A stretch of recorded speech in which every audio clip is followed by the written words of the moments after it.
마태복음 6장 19절에서 34절까지의 말씀을 보도록 하겠습니다.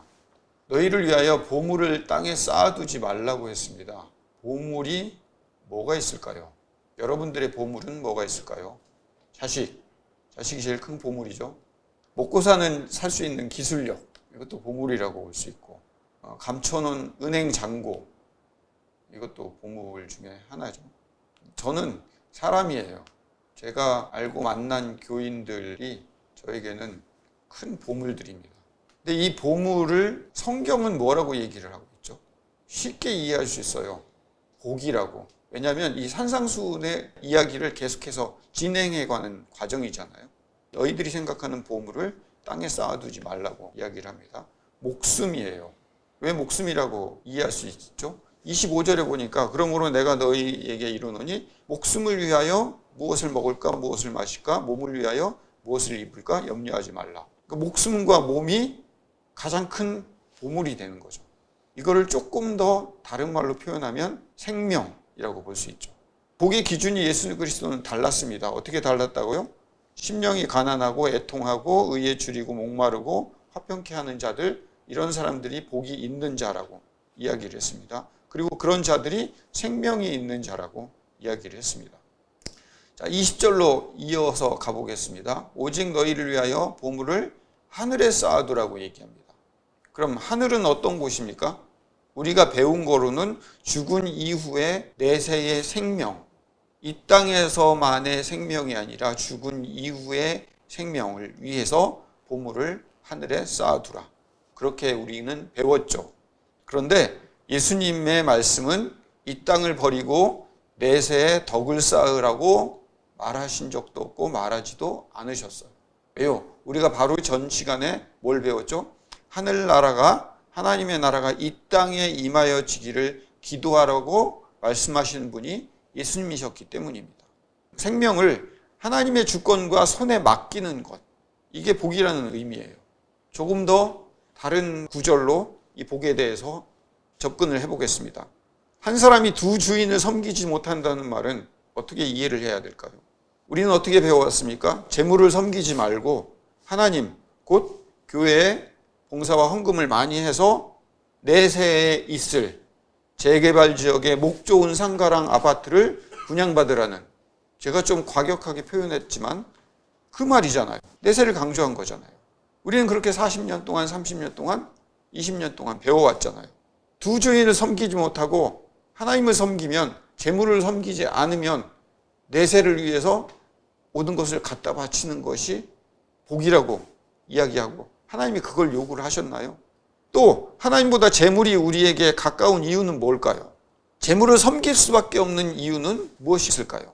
우리 인생의 가장 큰, 우리를 어렵고 힘들게 하는 것이 뭐가 있죠? 두려움과 공포예요. 자식들이, 그리고 내가 먹고 살아야 하는 이 길이 어떻게 될지 모르는 두려움. 그 두려움 때문에 은행에, 그리고 보험, 그리고 자식들을 교육시키는 이유도 미래에 대한 공포 때문에 재물을 모을 수밖에 없잖아요. 그리고 하나님보다 재물이 더 안전하게 느껴지잖아요. 근데 하나님은 말씀하십니다. 너희들은 하나님의 자녀들이라고.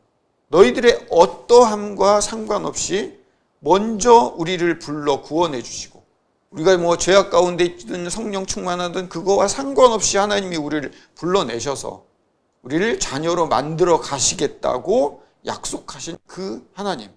그래서 그 하나님께서 우리의 모든 것, 어떤 것, 생명까지도 간섭하시고 지키고 계신다고. 그래서 하나님의 손을 벗어난 어떤 것도 있을 수 없다고. 심지어는 고난 가운데서도 하나님은 우리를 기다리고 항복하도록 이끌어가고 계시는 과정일 뿐이라고. 그래서 우리의 인생을 두려워할 이유가 없습니다. 재물에 위안받을 필요가 없다고요. 그래서 세상을 공포로 여기지 않아도 돼요. 재물에 집착하지 말고 그 재물을 이웃을 위해, 내가 아닌 타인을 위해 기꺼이 쓸 수 있는 자유함이 있다는 말이지, 하늘의 분양권을 받으라는 말이 아니에요. 이렇게 해도 이해가 안 되면 예를 들어 볼게요. 자식을 위해서 쌓아놓은 게 없어서 그 자식이 서울대를 못 갔어요. 만약에 재물이 있었으면 서울대를 갈 수 있었을 텐데, 이렇게 가정을 해봅시다. 우리는 재물을 거기까지, 그 선까지밖에 이해를 못해요. 하지만 하나님은요, 재물이 없어서 서울대를 못 가고 전문대를 갈 수밖에 없는 환경이라도 그를 붙들어 하나님이 원하시는 그 위치까지 올려놓고 계시고 붙들고 계시는 그 하나님을 알지 못하기 때문에, 그 하나님은 좀 멀어요. 그럴지 안 그럴지 확신치 못해요. 그러니까 우리가 당장 믿고 있는 재물이 가장 우리에게 믿을 만한 겁니다. 하나님과 재물이라는 얘기는 교회에다가 돈을 갖다 바치는 얘기로 이해를 하지 말고 우리의 인생의 주인이 누구인지를 알아라, 그 이야기입니다. 자, 이런 얘기도 예수 그리스도가 말씀하십니다. 22절에 눈은 몸의 등불이니 그러므로 내 눈이 성하면 온몸이 밝을 것이요 눈이 나쁘면 온몸이 어두울 것이니. 눈이라는 건 볼 수 있도록 만든 장치이잖아요. 하나님의 마음을 읽을 수 있는 귀 있는 자, 들을 수 있는 사람이 아니면 죽는 날까지 우리는 어떤 생각을 가지고 살아갈 수밖에 없어요? 천국 분양권을 받느라 정신없이 살 거예요. 그런 사람들이 얼마나 불행한 사람들인지 아세요? 이 땅에서는 이 땅대로 누리지도 못하고 교회에 퍼나르다가 정작 죽어서는 하나님과 대면해서 너 내가 준 재물, 내가 준 재능 다 어디다 썼냐? 천국 분양권 받느라고 다 썼는데요. 분양권 주세요. 난 너희들에게서 받은 일이 없다. 예수님이 뭐라고 말씀하세요? 내 이웃에게 한 일이 내게 한 것이요. 이 말 못 들었느냐? 깨달을 수 있는 눈, 깨달을 수 있는 귀가 없다면 어둠 속에서 살 수밖에 없다는 이야기예요. 무엇을 먹을까? 무엇을 입을까? 두려워하지 말라. 자식 대학은 어디 보내고 어떻게 학자금 마련하고 걔네들 시집장가는 어떻게 보내고 두렵죠. 그리고 내가 가고 있는 이 길, 내가 선택한 이 길이 옳은지 잘 가고 있는지 항상 불안하잖아요. 가장 안전한 길이 돈이라고 생각하니까 우리의 보물이 안전, 편안함을 주는 재물, 돈이 보물이라고 여기게 되는 거죠. 그런데요, 이렇게 생각해 보세요. 하나님이 우리를 어떻게 사오셨습니까? 자기 아들 예수를 팔아 그 값으로 우리를 사왔어요. 그게 우리들이에요. 우리들에게 그 값을 받아내시려고 그렇게 헌금 요구하십니까? 우리를 잡아 끌어 씨름하시어 자녀답게, 아니 자녀다운 존재로 넉넉하고 하나님으로 충분한 자로 만들어 가시겠다고 약속하신 분의 보장을 여러분들 믿지 못하냐고요. 그래서 조금 수입이 줄어들면 벌벌거리고 조금 늘어나면 여유 있어서 입가에 미소가 올라가고 그렇게 사느냐고요. 그런즉 먼저 하나님의 나라와 그 의를 구하라. 이 말이 무슨 뜻입니까? 하나님의 충분함을 받았고 그 축복을 누리는 일이 하나님의 의예요. 애쓰고 애써야만 천국에 들어가고 티켓을 따는 게 우리의 사는 내내 목표가 아니에요.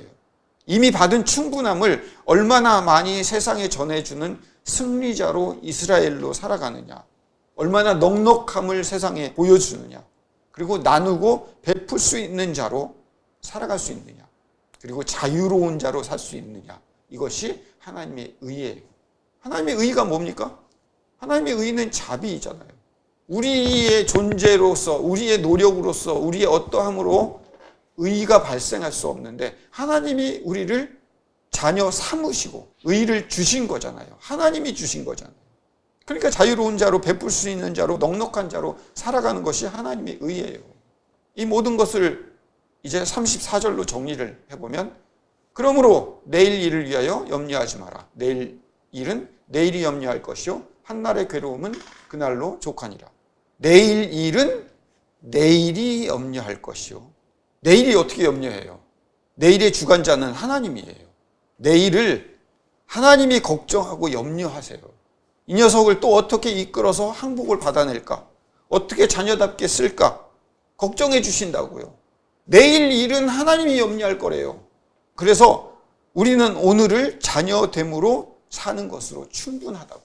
저와 여러분들이 인생을 살아나가면서 하나님과 재물을 겸하여 섬길 수 있다.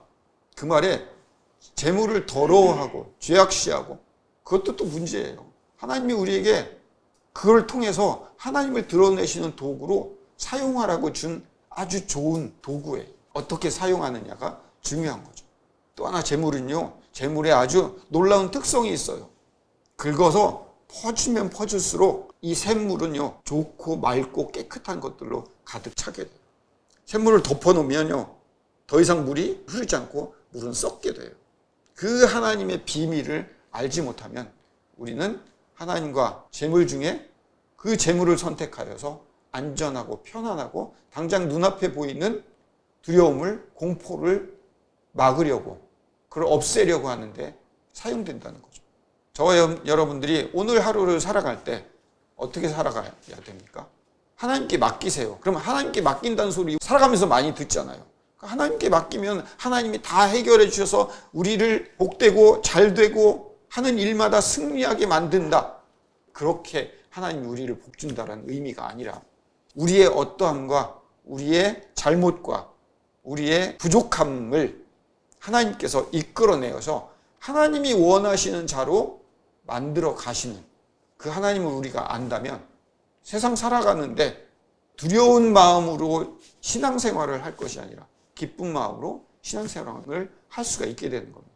쉬지 말고 기도하고 범사에 감사하고 항상 기뻐할 수 있는 것은 그렇게 의도적으로 억지로 되는 것이 아니라 하나님이 나의 아버지라는 사실을 알게 되면 저절로 기뻐하고 감사하고 기도할 수 있는 그런 주의 백성이 될 수 있는 겁니다.